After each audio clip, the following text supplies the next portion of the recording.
Good morning. Good morning, everybody.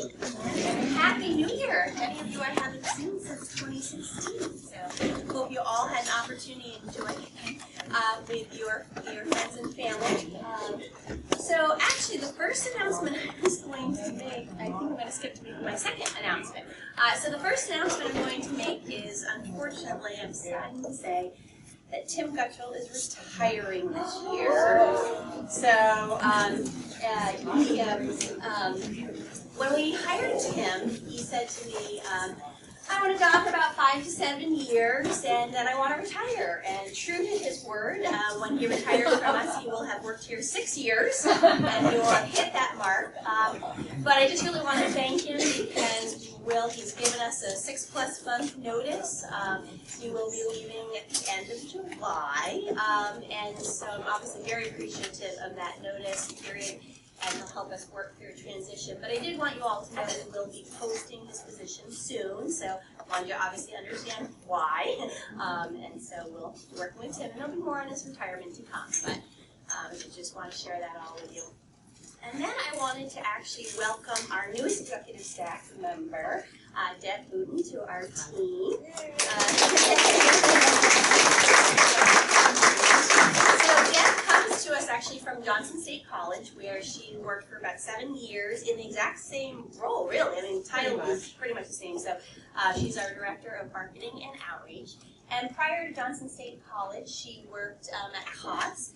And then there's, in total, about 35 years of experience in marketing, so and working with nonprofits. So we're very excited to have Deb join us, and glad to have her obviously here today too as well. And I did just want to have a call out for all those people who have been helping to fill the marketing gaps in the absence of a director.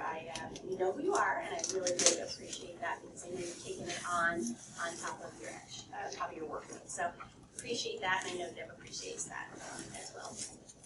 I also wanted to let the group know, especially as I know how things get out in the community, a little bit about Fern Hill. So Fern Hill is a property us by our McCully location, and they're actually looking for a new management company because their manager is also retiring. I don't know what that's about, but and so they have asked us to give a proposal. So we have done that. I have no idea if we'll be selected or not, but we have submitted a proposal for property management as well as the compliance side, potentially finance and potentially maintenance, but we don't know at this point in time. However, many of their residents think that we're managing it. So if you hear that through the grapevine, that's not exactly true or not exactly true yet. We have very similar missions, so we do hope that this may in fact work out, may not work out now, but maybe in the future. So we'll keep you posted on that. And then today, and I'm going to be actually quite quick because you can see we have a pretty full agenda, we are talking about our goals for 2017. And you may remember in 2016, I talked a lot about kind of the company-wide goals. Today we're going to do it a little bit different. We're going to have each of the division heads talk about their goals for their departments, and then also you'll get a chance to hear not only what your department is doing this year, but also what the other departments are doing around the company. But there are 2 updates from last year I just don't want to fail to mention today that were specific to our properties that were on our 2016 goals. First one was our South Burlington Community Housing. You may remember we were looking at the potential of whether that could become a licensed assisted living. And I just want to say that we spent a long time working with the Department of Aging and Disability Independent Living at the state, Dale, as well as the VNA and our residents. And we really determined that going to a licensed assisted living at that location actually didn't make the most sense for the residents. They would actually have to give up quite a bit. The regs in the state of Vermont for assisted living are very much geared towards elders. They're not really geared towards young disabled. So through that analysis, we really determined that, and so the VNA has agreed to kind of keep their services there, but they can't offer the same level of services they have been because it is an unlicensed setting. So they're at a risk right now because they're really providing more services than they should be. So they're meeting with the residents right now and talking about, what services, up to like what point they can provide services, and then those services they need beyond that really working with them on how they can possibly receive those services. And unfortunately, there may be a couple who may have to actually move out just because of the needs, their current needs. So that's where South Burlington stands. So definitely a little bit different than we originally started 2016, thinking that we were going to do. And then the second item is also McCully. That was on our goal last year to sign a master lease with One Family Housing to not only have the Independence Place location, which they currently do programming in, but also expand their programming to our Scholars House. And that also really didn't work out this past year. They couldn't secure the funding to increase their program for Scholars House. We are working on the master lease, and I hope to have that signed soon, so they will continue with their programming at Independence Place, but they won't be able to expand into Scholars House as of now. We do hope again that something will come of that in the future. So those are just two quick updates from our goals for last year, and I know because of time, I'm going to pass it along. I think Molly's up first to give the SASH goals. Thank you.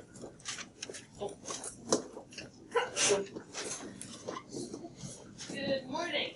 All right, I'd like to start off with a quiz. Everybody ready? Okay. Tell me what the states of California, Michigan, Massachusetts, South Carolina, Illinois, Maryland, and New Jersey have in common. They just got the head. Fair. I thought someone was going to say like red states or blue states. I was like, no, it's not political. Yes, bingo, Carol and Miranda. So those 7 states this year are going to be replicating a SASH, very much like SASH model in their states with funding from Housing and Urban Development. This $15 million grant that I told you guys about a year ago when I said that HUD had announced this funding source and they were looking to start housing and services models across the state. So those 7 states were chosen, and they're going to get started anytime now. This was just out. So that's what those 7 states have in common. So nice job. Okay, so I know that we're talking about our goals for this year, our SASH department goals, and this kind of plays into that announcement. So we're going to have 2 things kind of largely going on at the same time. And one is that we are going to focus on spreading our success, spreading the SASH success across the country. And at the same time, we're going to continue to strengthen the SASH model here in Vermont and continue to spread our success here. So we're going to be doing these simultaneously. We don't like to have anything be too simple. So let me just give you a little bit about in the weeds on both of those. So around spreading our success outside of the state of Vermont, we are going to be replicating SASH exactly like our model in at least one other state. And we're well on our way to doing that. We're working closely with the state of Rhode Island right now with a nonprofit housing organization there in Providence called St. Elizabeth's Community. So our SASH admin team has been working with them on starting to set up a schedule for training their SASH wellness nurse. They're about to hire a SASH coordinator. So we are going to be their trainers, sharing of our information, our technical assistance. So that's very exciting. We have another state that's kind of in queue and very interested in starting replicating exactly our SASH model, and that is the state of Minnesota. So that is very exciting. Other things we're going to do to spread our success nationally is we're going to continue to present nationally about our model. We get lots of requests from around the country, from organizations and governmental entities to understand how we're doing what we're doing and how they can do that. So we'll continue to do that. And then lastly on that front, we are going to this year publish at least one research article on the success of SASH that's focusing on our health outcomes and our improvements to residents and participants' lives. As you guys know, our national evaluation over the past 3 years has really focused on cost savings, which is great, and clearly you don't have cost savings if you're not improving people's health, but we really want to focus on the initiatives that we've put in place that are really improving people's lives and publish articles on that. So that'll be around our hypertension initiative, and I know our SASH staff in particular know what I'm talking about. And then also just looking at other health outcome measures that we collect on a regular basis, and really partnering with UVM and partnering with the Department of Health to zoom in on some of those areas and being able to publish in national journals about our success. So those are kind of the more in the weeds about that big picture of spreading our success nationally. On the second part of what we're going to focus on this year is strengthening and growing our Vermont program. We are going to deploy a new care management database system. For those of you in the trenches of SASH, I hope you're very excited about it. It is so happy this year. Thanks to the tenacity of Stephanie and her team, this is going to happen this year. We're really close. We're working closely to make sure we're choosing the right vendor for this new care management database system, and it will happen. We're also going to deploy what's called an event notification system. This is a vendor that we are working with called Patient Ping, which is going to, in real time, notify our SASH staff when one of their participants goes into the hospital, leaves the hospital, starts to get VNA services, stops getting VNA services, goes into the nursing home, goes out. That's going to happen this year. We're actually in the testing environment right now. And I can tell you, I looked at it yesterday afternoon with Stephanie, and it was amazing. We could see a SASH participant in Central Vermont who had gone into the emergency department at like 3:30 in the afternoon, and then we looked a little bit later, it's like 5 in the evening, and they had left at like 4:41. Yeah. This was in real time yesterday. So imagine being a SASH coordinator and ran those sessions. It was random. I'm not giving It's not the name. Anyway, so that is going to happen, and so that's exciting. You guys, I think, well, Go it ahead. should be next week for SASH coordinators and nurses and everything. It should be next Right. week. Don't hold me to that, but I really, really think so. So something to be excited about. Yes. Okay, I know I'm running out of time here.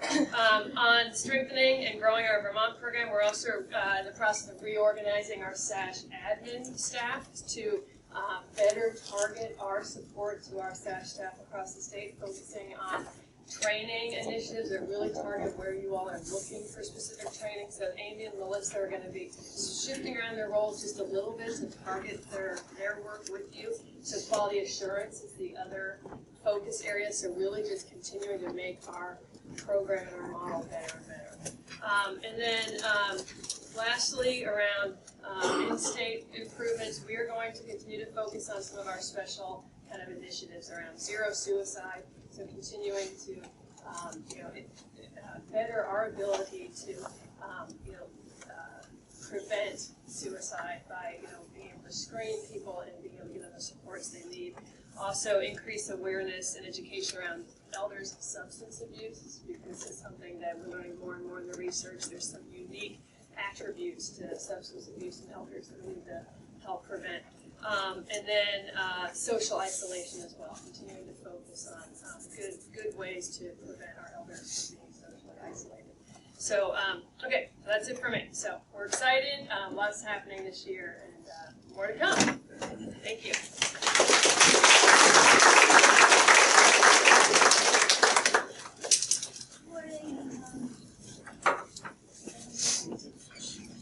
Evan's going to do the music, right? So development we had a very busy year last year. We have another busy year coming up. We're going to complete Elm Place, which is in really good shape. We're more than 92% done.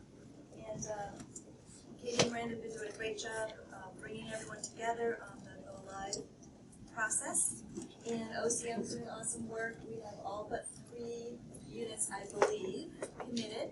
And opening is around March 1st, so we're in really good shape. And related to that, Miranda's going to be on a panel at the Better Buildings by Design Conference, which is a statewide conference put on by Efficiency Vermont, discussing the passive house, which is the super energy efficient high performance model that Elmplace is, with our architect and our energy consultant. So she's going to be presenting at that statewide panel on February 2nd. So we're really jazzed about that, getting the word out about Elmplace being the first multifamily passive house in the state of Vermont. We're going to complete McKnight Lane, which is our net zero energy awesome community in Waltham. isn't really ours, but it's really our baby, but we don't own or manage it. And so it's done and it's fully occupied, but we're just wrapping up loose ends with the Addison County Community Trust, who owns and manages it. We're going to make progress on City Center in South Burlington. That's our newest new construction project, which is going to be 39 senior units on Market Street, South Burlington. It's right behind DMV. Right now it's just an empty lot. And we're really jazzed about that. We're working with Chris Snyder and Ken Braverman. Chris Snyder is of Snyder Homes, which is a big developer, good reputation. We've had some funding commitments, so we can get money, permits, and start construction. So a lot of work there. This is a gross abbreviation of how much work. It's to start construction in July and open June of 2018. So that's our next big hurdle on new units. We're going to continue progress on what we call, it used to be called Burlington College, we call it New North or Cambrian Rise. Cambrian Rise is Eric Farrell's name for the new development at Burlington College, which all told is going to be about 750 residential housing units, including affordable rental, market rental, affordable homeownership, market homeownership. It's going to be very mixed income as a community, very beautiful design. There's going to be some commercial space there too, including small units and maybe a hotel. So Eric's, you probably all know about Eric Farrell. We've done other work with him. He's well known in the community. So our building is going to be 70 units done in 2 phases, 36 unit and a 34 unit, mainly because we can't get all the resources all at once. We do 70 units all at once. So beautiful. We've already got some funding commitments. We're hoping to start construction there next year, so we have a long road to go there. And Champlain Housing Trust, which is our going to be co-located near us, is going first. So we're gonna call it Cambrian Rise Senior Housing, but that's just sort of a placeholder. We're hoping to get a really big donor, name it after them. If anyone knows anyone with lots of money that loves our mission, please let me know. And then this one, we call them post-year 15 transfers, but as you know, we steward our properties, you all take really good care of them, and then after the tax credit period, we transfer them from the tax credit partnership to Cathedral Square. So already we've done that with Whitney Hill, Heidelberg, and now we are transferring ownership of Macaulay to Cathedral Square later this month. So we're going to continue working on Macaulay Square to transfer that, Ruggles House and Holy Cross. In some cases we do some repairs. In some cases we just transfer ownership and plan for repairs in the future. So we continue the work on transferring ownership of our properties into the Cathedral Square's management division. And then we are hoping to close and start construction of Bradley House, which is a residential care home in Brattleboro that we've been providing technical assistance for. It's an antiquated, old res care that desperately needs new capital to have private bathrooms, be code compliant, be better for the residents there. So we're working with a nonprofit there. It's about a $5.3 million project, and we're closing in, hopefully closing in March. We have a rural development community facilities loan, 2.75% interest fixed for 30 years. So that's a great program that's allowing that project to get a bunch of capital. And then I call it Be Seen and Be Heard in housing policy forums. So our goal is to just keep being seen and heard about senior housing with a big sash. We need more senior housing. It's not a given that everyone thinks that's a great idea, so we are keeping being seen and being heard, politely of course, in all areas of housing policy at the state level, federal level, and also municipal level. So the work that we all do at home just greatly helps with that, because this is such an awesome organization. We just have so many accolades from all sectors of the organization. We're going to continue to look for new opportunities to be on the cutting edge of housing and energy innovation. Kind of a lot of jargon for just looking for cool new stuff to do.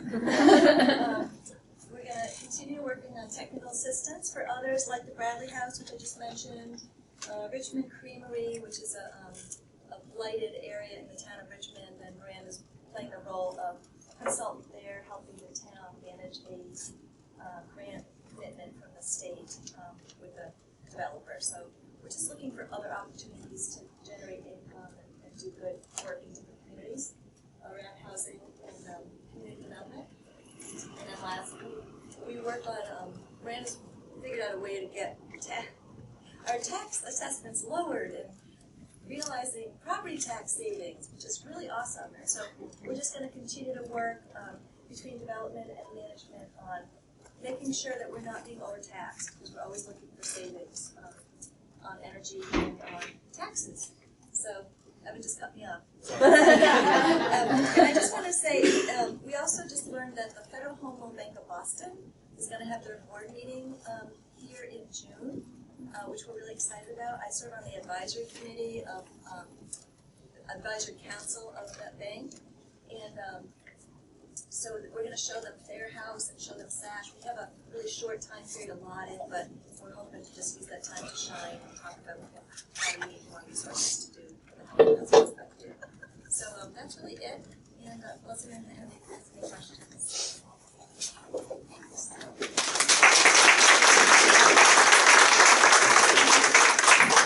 Next, I hope I have one of my goals, an exciting fun project for Cindy, which could be affordable memory care added to our portfolio.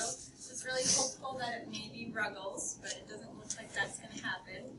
But we had an exciting kind of opportunity pop up recently, so we're going to see if that may work. So more to come.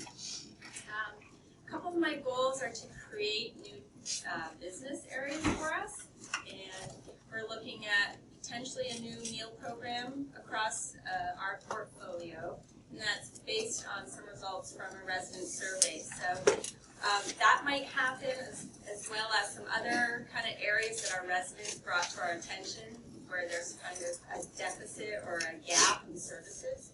And we saw some trends across all the portfolios. So I'm tasked with coming up with a business plan or a model and to see if it's something that will work for our organization.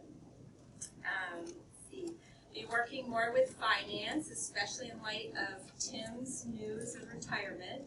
And my role really overlaps almost every day with finance. So really I depend on Tim. So I'll be getting more involved in the finance end and just a greater understanding. Let's see. Keep up with HUD. So it sounds kind of funny, but I want to say that it seems like every week HUD comes out with a change. There's a change to how our grants work. There's a change to how we renew our contracts so our residents get subsidy. There's a change to how we have to go after money. So it's really a challenge to keep up with the rapid changing. So that's on one of my goals, to figure out a way to harness it and make sure we're not forgetting anything or dropping the ball in any one area. It's a pretty complicated model, and especially with the new administration and some of the cuts and changes that will be coming. Cindy and I met just the other day and learned that through the State Housing Authority, they're seeing a huge shortfall coming up this year, and how the ripple effect will affect the single Sawyer. Just how do we make up for that? I work with human resources. I don't know what She's over here. Oh. So I also work with Carmel. So really for me this year, just to really feel like I am more part of the human resources piece of the work, to brainstorm with Carmel better policies for staff, whether it's benefits or just our day-to-day work, retaining staff, whether that means better training, different training. So that's also on my to-do list this year. And public speaking. I feel better about public speaking. So, maybe Toastmasters, if Donna's here. She mentioned it, and someone else mentioned it, so maybe we'll see each other in that program. And, let's see. Oh, also development. So, when Cindy was going through some of her goals, and she talked about, Macaulay's being purchased, and Ruggles House is coming up for tax credit at the end of their period. Operations is involved in a lot of aspects of every division of this company. So when Molly's talking, or Cindy's giving her update, and like, oh, we have a part of that, oh, we have a part of that. So it feels like operations has their hands in a little bit of everything. Thank you.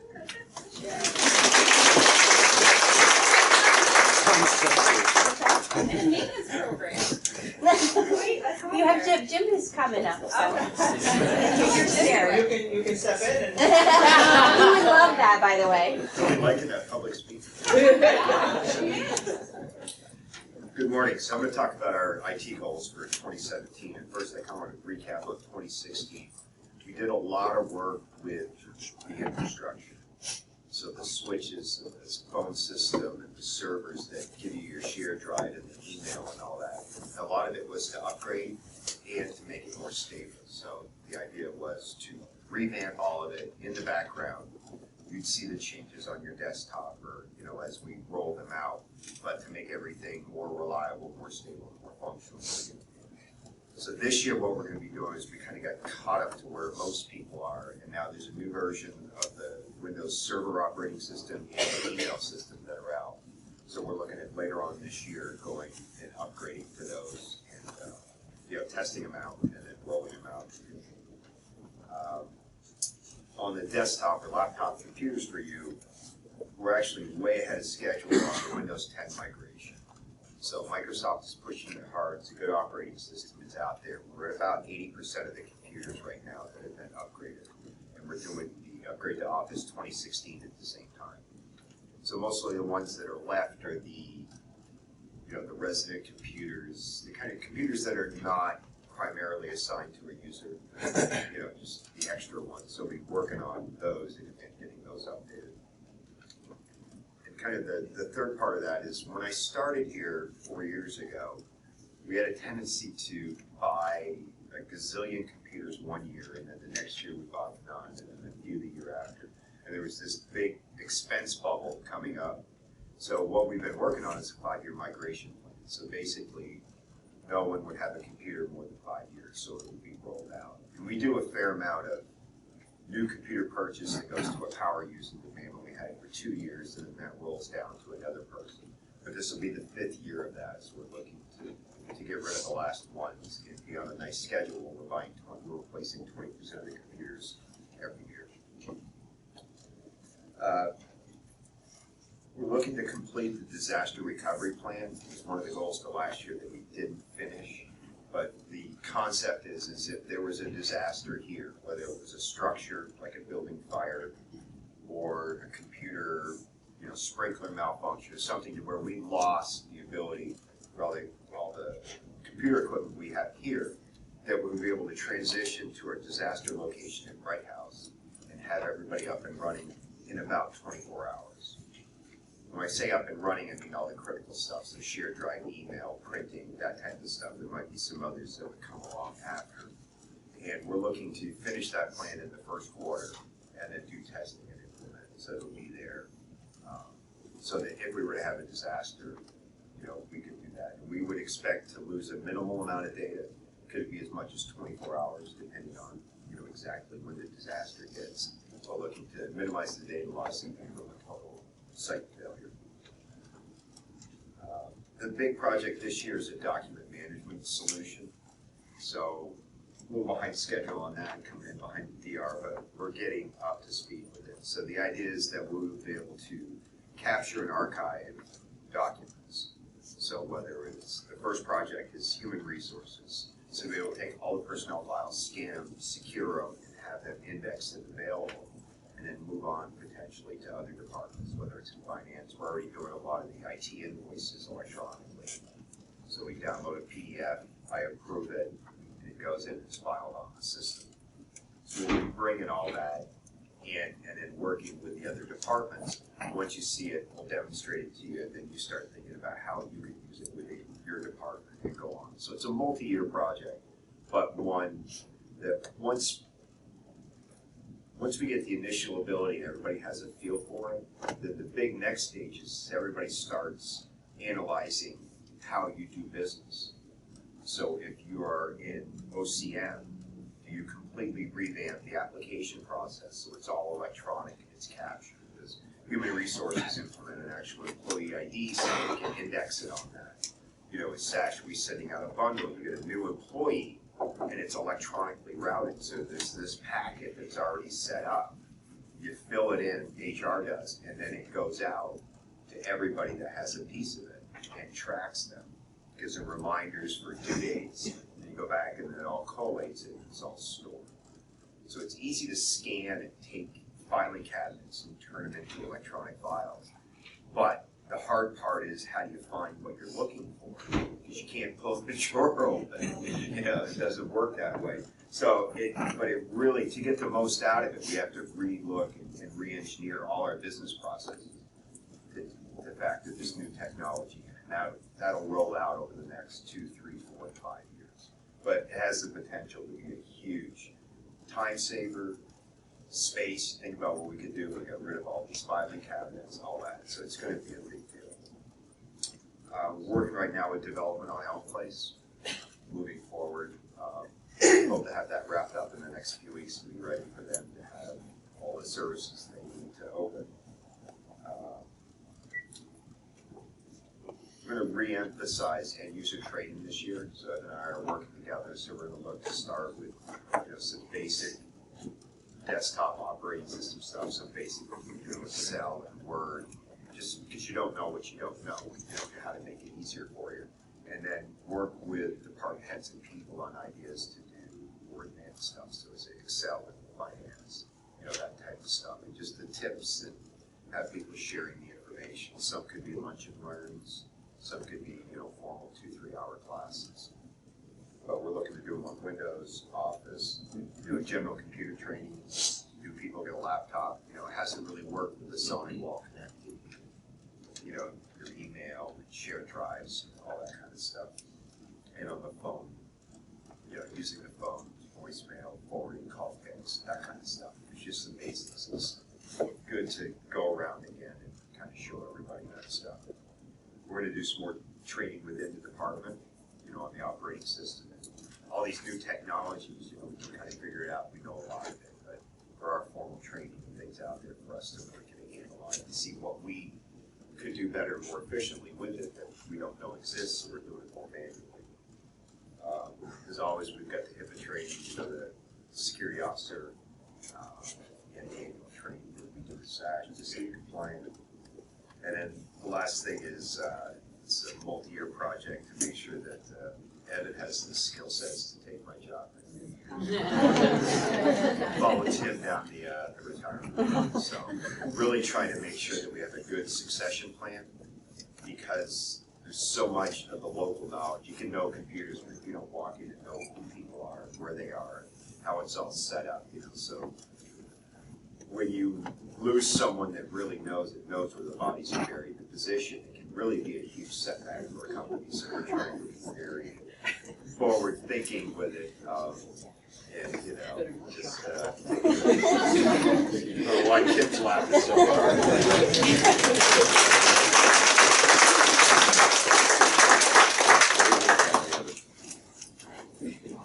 Congratulations, Tim. You'll do anything to get out of talking up here, won't you? He is on the list, you just don't see it. So he is not getting out of it, nor is Carmel, by the way. Well, I want to start out by congratulating and thanking the custodians and the maintenance department for all their hard work this year.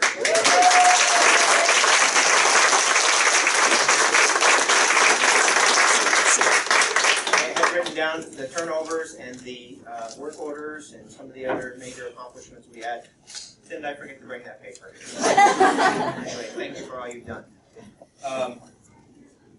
We have a number of goals this year that kind of all tie into each other. And I think the biggest one for us is going to be the transition over to UPCS inspection standards. You all heard about REACT, which affects mostly the HUD properties. Well, UPCS is sort of REACT for everything else. So all of the other buildings will be held to the new standard. And it's going to be a lot of work for the maintenance department, the custodians, and I don't even know the full implementation deadline yet. But it's also supposed to have a curb appeal component to it, which is a little bit subjective. So there'll be a lot more to learn on that this year and a lot more to pass on to the staff, which ties us into one of my other goals about creating a training program for the department. I think that David and Dan and Doug and some of the others have a lot of great knowledge in the department. Haven't been really good about passing down some of the requirements and expectations to them, so we're trying to do that and maybe share on some of their knowledge and do it in a more formalized setting. Uniform physical condition standards. So we're going to look at the make-ready days for the apartments to see if we can reduce that anymore. It's currently at 8 days. It's been at 8 days now since 2014. I think that we're doing all that we can to keep those days at a minimum. You know, when you look at averages, you know, right now we have a turnover. Dave tells me it's going to run into 30 days because we're doing kitchen renovations and some of that other work in there. So for every 5-day turnover we achieve, we have 1 or 2 that we have 1 or 2 or 3 a year that run into 20 and 30 days, and that really changes our averages. But we're going to look at it and see if we can reduce that and become more efficient in that process. We have a number of capital projects that are in the pipeline for this summer. We got to replace the roofs at Macaulay Square, the Elder Building, and Monroe Place. Those buildings both have IKO shingles and are failing about halfway through their expected useful life. So those would be some big projects, especially at Macaulay. We're working on the fire alarm design for CSSL. We've been told now there's another system that's about, well, maybe 2/3 through its expected useful life, but the software in that program or in that system is 7 generations old, I'm being told. And right after the system is installed, the company stops supporting it. So we cannot upgrade it. We cannot hardly find parts for it anymore. So we're going to kind of do a planned replacement program for that system. It's going to be a very expensive system. It's going to be very time consuming. And those staff at Three Cathedral are really going to hate this process. I'm sorry to say that, but it's going to be a really obnoxious process, I'm sure. We got a parking lot resurfacing at Three Cathedral. If anybody's been there, the curbs are all busted up. The sidewalk, the steps going up the side of the building are kind of sliding down the hill a little bit. We got it patched up, thanks to David's crew for REAC, but it really looks like hell, and it doesn't really pass any kind of curb appeal standard. So we're gonna remove that, and don't know how much. We have plans drawn up for little bits of it, and we have plans drawn up for the entire program, depending on what we can afford when the bids come in.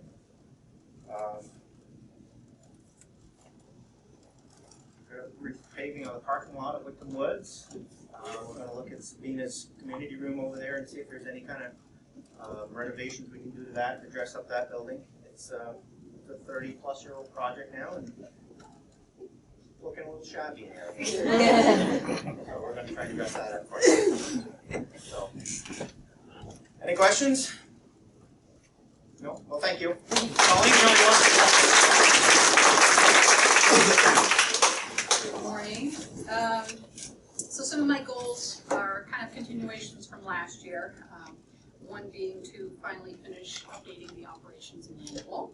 I'm close, but hoping within the first quarter I can finally finish that.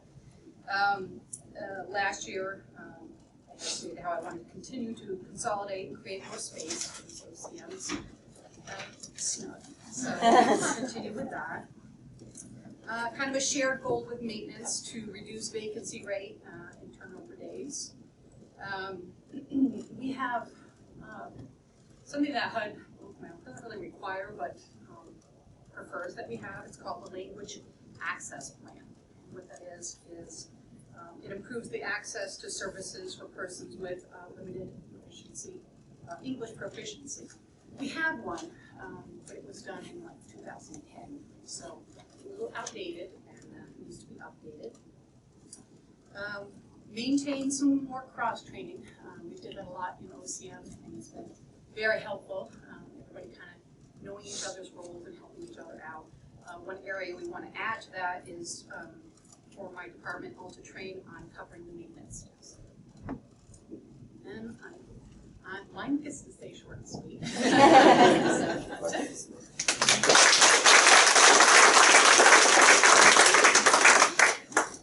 you didn't get out of it. Sorry. And while Tim's going up, I do know we had 114 vacancies last year, so a little bit less than the year before, but still like 2.4 per week. And still our work orders are still in line with the year before as well. So it's like over 5,000 work orders completed last year. So just to dovetail Jim's update. So I guess I would like to say it's bittersweet to think about leaving Cathedral Square. Every day that I've gotten up, it's been like leaving one family for another for the day. So it's just been terrific. But having said that, I will tell you that with each passing day, the sweet seems to rise.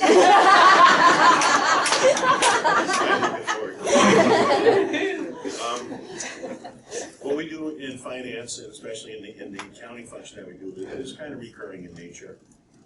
So a lot of these goals are more topside than some of the ones that you may have heard from the other departments, but they're no less important or valuable to Cathedral Square.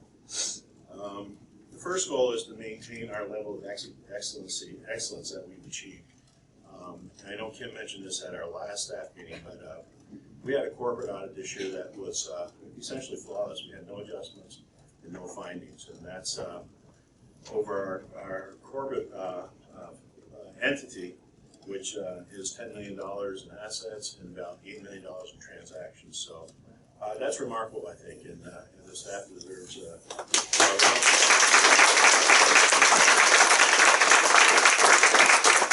and obviously that is something that we want to maintain. We changed auditors this year, and so it makes it all more remarkable. And I know all of you and myself, we've all just come off our performance reviews, our annual performance reviews. But I would offer to you that our performance reviews in our department are ongoing and continuing, because even though we just completed our corporate audit, now we're going to have the audit of all our limited partnerships, which is the majority of our properties. And so again, we'll have auditors in here looking at each property individually with a great degree of scrutiny, and hopefully we'll have the same results we had for the corporate audit. But again, it's an ongoing, continuing function for us to try to maintain a level of excellency that results in no findings and no adjustments. And if we do get a finding, it can be very detrimental. It's we have to maintain a level of compliance for tax credits. We have funders, we have partners, and they all want to see our financials. They all want to be in our budget. So we answer to a lot of people. So the quality of work allows us to do what we do. When our funders and partners are out there and we're going to the bank trying to get additional funding, they look at the quality of what's happened in the past. So it's very important what we do. The second goal would be to review all of our workload allocations. That's the assignment of individual properties and responsibilities to the individuals within the department. We all listen to Cindy in sort of an awe about all the new things we're going to be doing, all the new properties we're going to be either re-syndicating or starting from scratch, or doing technical assistance on. But every time we do something like that, something comes down to accounting. All those things have to be accounted for. So we're taking on new things all the time, and we want to maintain an equity within the department how those assignments are assigned. And it's not all about equity, it's also about aligning skills and expertise. For instance, Tina's our RD expert. She knows RD inside out. Betsy's our sort of our Medicaid expert. So it's putting all pieces of the puzzle together so that it's fair to everybody, but also the best mix to achieve our goals, the best mix for Cathedral Square. The other thing the workload allocation review does is to helps maintain interest. What we do is recurring in nature. So if you're doing the same thing over and over, year to year, it's only human nature that you're going to get looking for. So if we can change up a little bit, it keeps the interest level a little higher, and also it's in a sense achieving a level of cross training, which is important. So we try to everybody knows the nuances of everybody else's properties. It's very valuable to us. Our third goal will be to identify and implement operational efficiencies. Again, these are goals that you could say are 2016 goals, 2015 goals. They're always ongoing.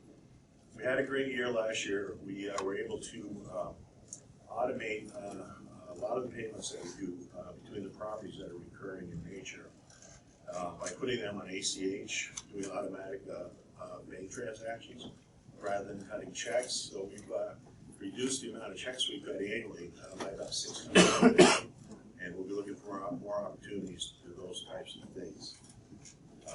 Bob talked a lot about the what I call the scanning process, but I suspect that we will be quite involved in that, and it will be an area that we can look at to achieve those efficiencies because we generate a lot of paper.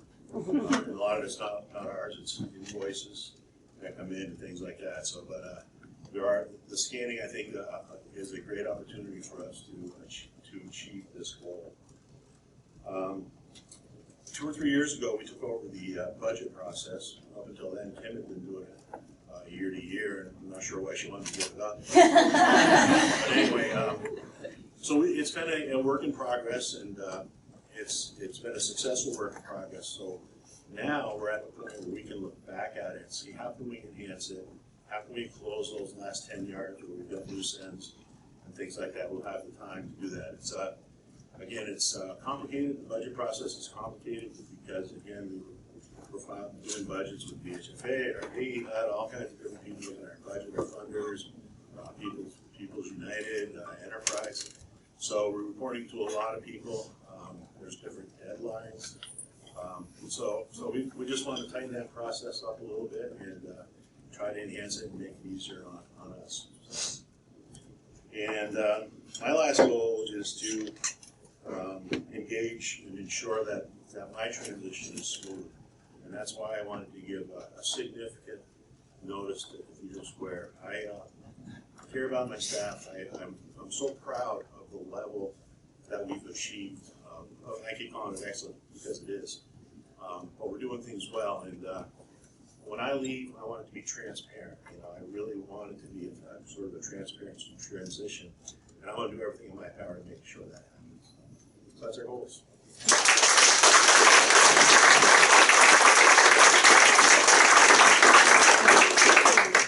So as you all know, HR now is department. Goals.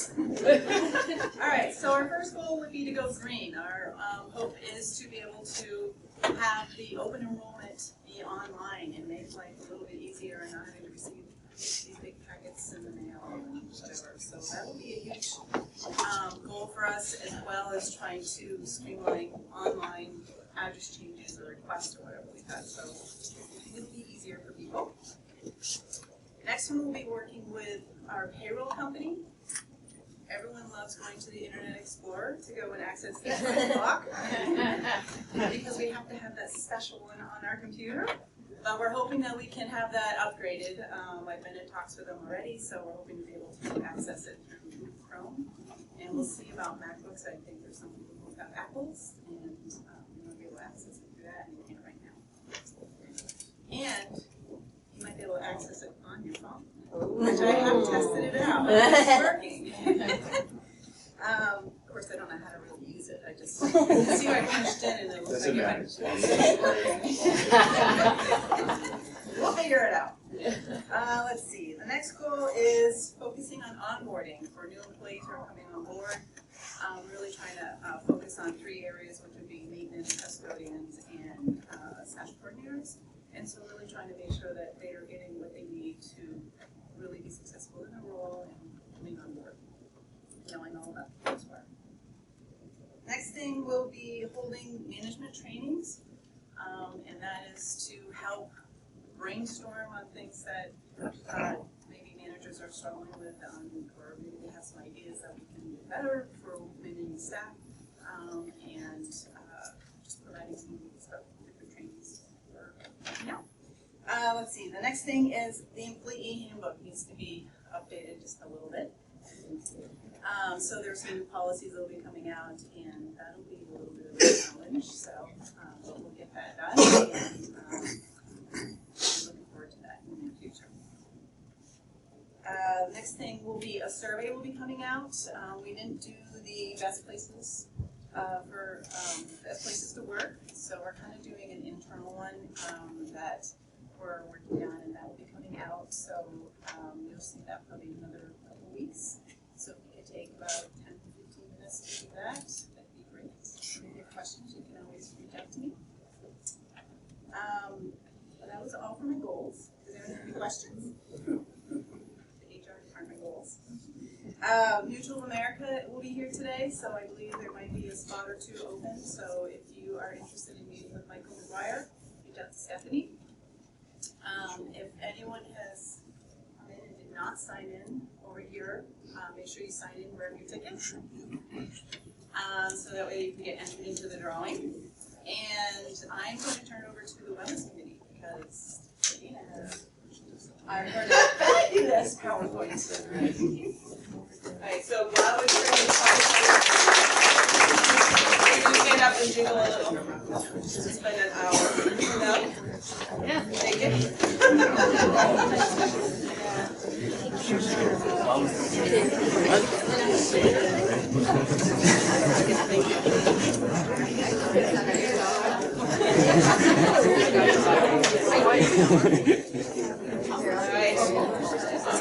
So, it's going to be about 15 minutes, and I'm hoping you will bear with me because it's all about you. This is all about goals that, the departments have and everything, and the Wellness Committee is all about individual goals. So this year, we took our name and made it the focus of our campaign, not just looking at health, but actually looking at that one. To look at the whole person, not just as health. We look at health usually and say, oh, we eat vegetables and we exercise, and does that make us happy? Does that help us cope with stress? No, we need to look at the whole body. So we're looking at improving our body, mind, heart, and soul by nurturing physical, social, mental, and spiritual well-being. And so to do that, you kind of need to know what's the difference between health and wellness. Health is typically described as your physical well-being, lack of disease, you're not sick, right? I mean, that's, you go to the doctor, that's your health. Your wellness is really a journey. It is how do you make choices to get towards a balanced life. So it's not just about the vegetables, it's also about are you mentally healthy? Do not cope with stress. Somebody, of course, came up with a lovely saying on that, and it says, where health is the destination, wellness is the journey. What does that mean? Yeah, that's good. So we have looked at different models by smarter people that go with, there's the dimension of wellness, there's the extra of wellness. We decided on 4. That's all we can handle. So we have the physical, spiritual, social, and mental. What does that mean? You're physical. That means you're eating the right food, you exercise, you get enough sleep. If you are at all involved in SASH, you're going to roll your eyes because that is what we keep on telling our participants all the time, right? Manage your chronic conditions, take care of yourself. Physical, we all know that. The spiritual, what does that mean? It means you have experience and purpose in life. You are connected, you have interest in art, music, literature, whatever you call religion, spiritual, whatever it is that makes your spirit soar. Social, you have a sense of belonging, you're connected, you have a group of supportive friends, you have a belief system in regards to your lifestyle, your traditions, and then mental. And it's not the typical when we talk about mental health or mental illness, but how do you cope with stress? Are you able to cope with stress? Are you able to make contributions to your society? And what do you need to do to improve that? So what do we have planned?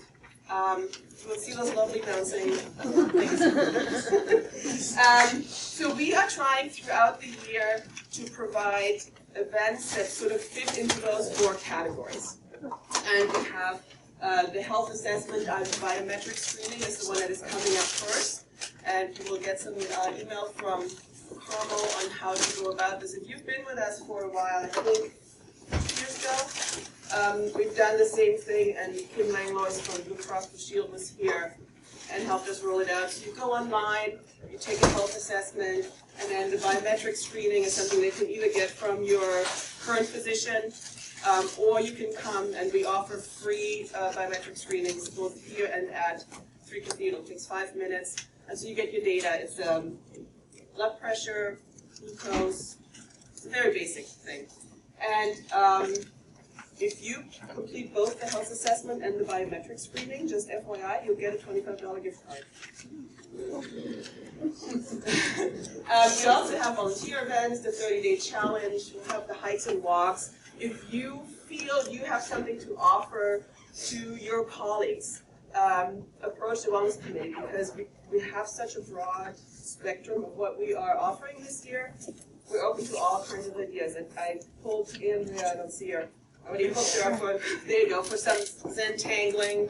I spoke with Samantha, who offered some tea, something how to mix your own tea. So we'll have a wide offering to fit all of those categories.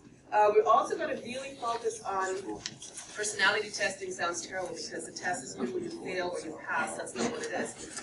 But if you remember, years ago, we had when Kate Jarvis was with us. She was trained in the Myers-Briggs personality testing. And we want to sort of revive that. We want to look at what makes up your sort of personality, but more importantly, how does that affect your work with your colleagues. I remember I really liked, we ran around with our 4 letters after the Myers-Briggs testing. I know Jim had it too, I think, the little sticker that says I'm ENSP, I think. So you run around with this and then you see somebody else and go, oh, you're an I. That means I need to zip it and need to give you some time to think before you, because you process things differently. I talk out loud and think. Other people need to think and then say something, and I need to be aware of that. So it really helped me understand how other people function. And that's really the whole point of it. So there will be personality testing online, and we'll build on that throughout the year. You were just all handed your packet because you're all going to go, where are the ducks? The ducks have been set free. And instead we're going with the Journey to Wellness theme. So you've all received passports and you all get a frequently asked questions thing as well. The idea is that this is your record of your journey throughout the year to wellness. This is where you can record, if you look at the first couple of pages, you can look at the health assessment, fill it in if you want to, however you want to use it. There's a page about yourself. You can put a little picture, your name. If you want to put your date of birth, do. If you don't. There's a goals section. It would be great if you could think about what are your goals for the year. They might change, again, as all the SASH folks know. You set a goal at the beginning of the year and halfway through you go, you know what, I think I evolved from that. It's also the one and only way for you to record what events you attend to get raffle tickets for our year-end raffle. So instead of poor Joanne keeping track of everything that we do with raffle spreadsheets, you are all responsible adults who can manage holding on to this passport. And whenever you go to one of our events, you'll get a stamp, like a sticker or a stamp, whatever. And then there are 4 sections in here that correspond to our 4 areas of wellness: the physical, spiritual, mental, and social. So you might go to the waterfront walk, and then you get a stamp. And you pick where you want to put that, because for some a walk it goes into your physical area, for some it's the social part, because it's great, socializing with your colleagues while you're there. For some it's a spiritual one, because you're connecting with nature. Others might look at it as the mental health one, because you really needed that to distress. So we are putting you in charge of where you think these events fit into your whole wellness journey. via collecting stamps. So if you're a day tripper, any stamp you collect will correspond to a raffle ticket at the end of the year for our usual raffle. So that's why we're saying you need to really take care of this, because if you don't have a passport, you don't get raffle tickets. At the end of the year, you'll give it to us, we'll give you the raffle tickets, and then you can take it back. You can personalize it as you want. Put the little stickers on there, and all this is yours to keep. If you are a frequent flyer, which means you have at least 3 tickets in each of the 4 areas, so you have a total of 12 stamps, you will be entered in a very special trip around the world with a local flavor. We're not sending you local flavor. I want to win that trip, so I will definitely be a frequent flyer. There's a frequently asked questions. On the back side. Okay, excellent, on the back side. That explains it all. Carmel came up with that, and it's really well written. If you have questions, contact any of the Wellness Committee members. That's me, Carmel, Beth, or Joanne, and we can talk you through it. Next, how do you get your health assessment done, and how do you get all of this information? So we are trying to be more green as well. People love this. And Blue Cross Blue Shield has the mybluehealth.whatever.com website. Again, it was rolled out a couple of years ago, and some of you might remember it with Kim. You would log on. If you remember your password, fantastic. I had it written down, so I remembered it. If you need to, I remembered where I wrote it down. If you don't, you click on the forgot password. The only reason I'm having that screen and pointing it out is that we cannot help you recover that password. It's a completely sort of secure, your personal website because it has personal information on it, HIPAA-related information, so you cannot call one of us and say, oh my God, what's my password? You have to go through the system, talk to the local text that Shield to figure that out. And they will send you, I think, if you forgot it, they'll send you a link with a password that's only good for 3 hours, and then it will self-destruct. So do that. Once you have that password, you log on, and this is what the website will look at. I know it's pretty small. I still had the information from last year on there, and that would show up here. I blanked it out because nobody used to know how much it was. But so anything that you had on here previously would show up. You can click on it and take the health assessment. So this is a site that's personalized to Cathedral Square. Julianne is working with Kim to put those things up. You click on that, it'll take you to the health assessment, it'll take you 10 minutes to go through, you answer as many or as few questions as you want to. It is also where you would enter the results of your biometric screening. It is where you can link to take that personality test we talked about. So there's a link, there's one link right now, we'll send out more information, there's a couple of options. There's a little dashboard which will then give you the results from your assessment reports. It'll give you suggestions, so it'll say, you know, you need to exercise more, click on these pages and see what might work for you. I'll admit I had totally forgotten about this website until Kim reminded us and then looked at it, and it's amazing that they have, in the exercise section, for example, it'll say, do you want to just start exercising again, do this? Do you want to be the CrossFit queen? You know, click here. And they will actually generate something for you and give you tips. What I also love is that there's an app. So you can download the Healthy Now mobile app, and I did that. So that's a screenshot from my phone, and 95% of the things that are on the website can be accessed through the app too. The reason why that is also important is that this will be our way of having you sign up for events. So in the past it was the JOT forms, whatever we used.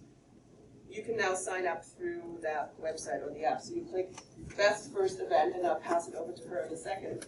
It's the Sparkle and Shine event to clean the Grantley Commons kitchen. There's a surprise event already on there. You'll click on it, It has 4 or 5 different slots. You'll sign up, you get an email that says you're signed up. Do you want to add it to your calendar? Yes. So it's all, we're trying to make it as convenient for you as possible. Let's see, I think. You do not. Very good. You do not. Thank you. You do not have to be insured.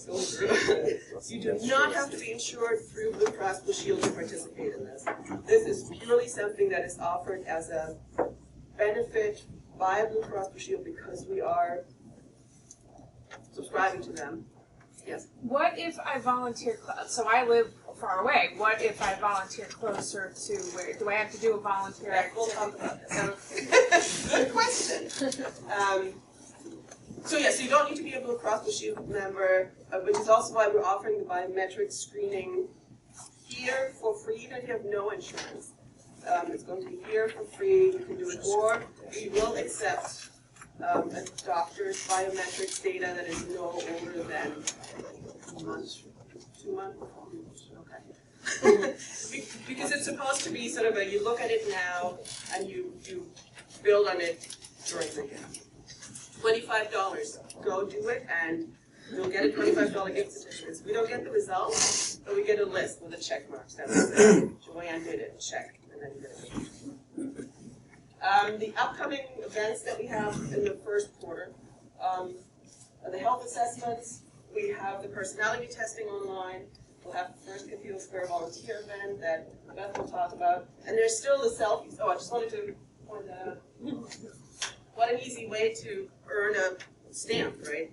So we still have the quarterly selfies, and wouldn't it be lovely if you print them out and then put them in the assigned spots in the back of here? This is my selfie. In the back of the passport, there are themes. The first one is going to be on the well-being. The next one's going to be on the spiritual. So super easy way to collect your stamps. Any burning questions on this right now? We've got it. 10 minutes. Good job.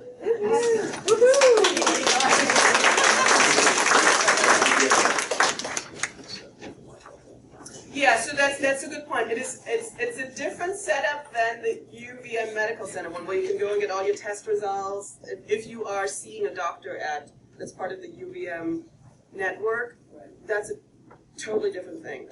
But you can get your data from there. So if you've gone in the last 2 months for a physical and your biometrics are on there, you can take them from there and enter them in here. But it's a specific website for us. We do not have access to it because it's HIPAA protected information, so don't feel the Wellness Committee is going to look and see, what your glucose level is. You only have access to it.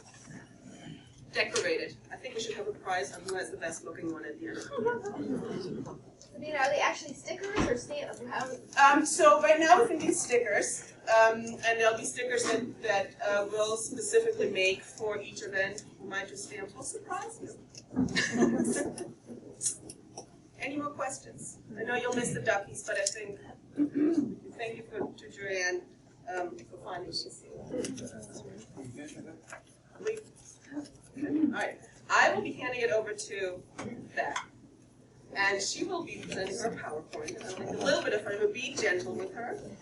It's the first PowerPoint ever. I'm going to embarrass you. It's part of her goals. Oh my goodness, her goals this year. Everybody want one of these? Yeah, it's fine.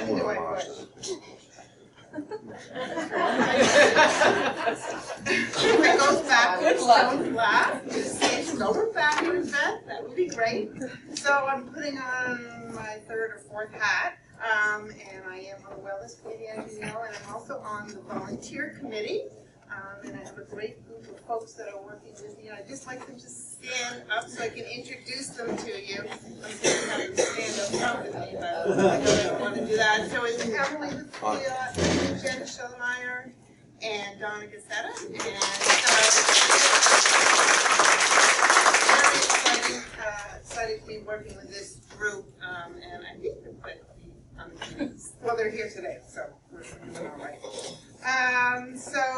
I know Kim talked, everybody else had goals, and I was like, the volunteer committee should have a goal too. And I think that our goal, and I our goal is engaging all of you to become excited about volunteering and bringing your energy and ideas into our communities. So you're spending some of your time, your volunteer time, and I'll go into what that means, with our residents. So that's what we're hoping to have. We have some meaningful volunteer opportunities that we're going to come up with for you to engage yourself and your time with our residents. So what is volunteering? In a nutshell, volunteering is making meaningful contributions to better individuals and communities. And what does volunteering do for us? Look at, we went to slide 2. So excited. There's plenty of evidence out there that speaks to what volunteering does, what it brings, how it makes us feel, what it does for our communities and for ourselves. But we don't need studies. Those of you who have volunteered don't really need studies to know this, because you've already been out there volunteering. And I know this because we sent out a survey a month or so back, and some of the responses that we got back from you were that it made you feel good about yourselves. That it creates a life balance for you. That you feel connected when you're volunteering. You feel altruistic. It gives meaning to an otherwise hectic and task-filled life. You feel humbled, and you feel connected to your community. There's that word again, community. When asked what does volunteering mean to you, you said it gives you satisfaction knowing that you are helping others. Put a smile on someone else's face. You get to meet new people. So you may get to meet new staff members that you've never worked with, don't even know who they are. Some residents that you never get to see, you only hear from when you're working at OCM or Carolyn and any of the maintenance crew. Give something of yourself freely, and it helps you to remember how important it is to be part of a larger community. Those are all from you. Words, expressions from you. So as I said, it's about community, our community of staff and our community of residents. The volunteer committee is thrilled that Cathedral Square sees the value of volunteering. And so throughout the year, the volunteer committee, with your help, will be creating small and large group events. And we're going to be looking to you for ideas for these events through the whole staff. So Donna, and if Emily's able to help, are going to be passing out a survey. We've only made a few copies, so if there aren't enough to go around, and in keeping with not using print, we're going to be sending it out as well, but for those who don't have easy access to email, we'll send some out now. But as I said, we will be sending this survey and another survey out specifically to staff coordinators to gather your ideas of what you want to do and how you would like to volunteer within our Cathedral Square community to help our residents. As outlined in our volunteer hours policy, which I think Carmel will be sending out an email will follow today's meeting, you'll all receive full and part-time employees receive 4 volunteer hours at the beginning of this year. So it's already going to be loaded into your Evo clock. And so when you go over to Evo clock to log in your hours or to log in those 4 hours, it'll be under the pay touch option. And that's the one with the little magnifying glass. We do have a cheat sheet here with frequently asked questions we'll give you to be able to walk you through how to do that. As with the Wellness Committee, we are going to have sign up at the on the Blue Cross Blue Shield website that Sabina spoke about earlier. We are going to try to stay away from paper as much as possible. So we will direct you. You will go to that same site. We'll have that blasted everywhere. You'll have that in email so you know exactly where to go. You will use your login information and password to get there. If anybody remembers that slide that Sabina had up there, she skipped over the middle one, but it actually says event registration right on that website. You'll click right on that registration and bring you right to the Cathedral Square calendar, and you'll be able to click on the event you want to become engaged in. So you know there's going to be a ton out there, and everyone's going to be excited about signing up for the first event.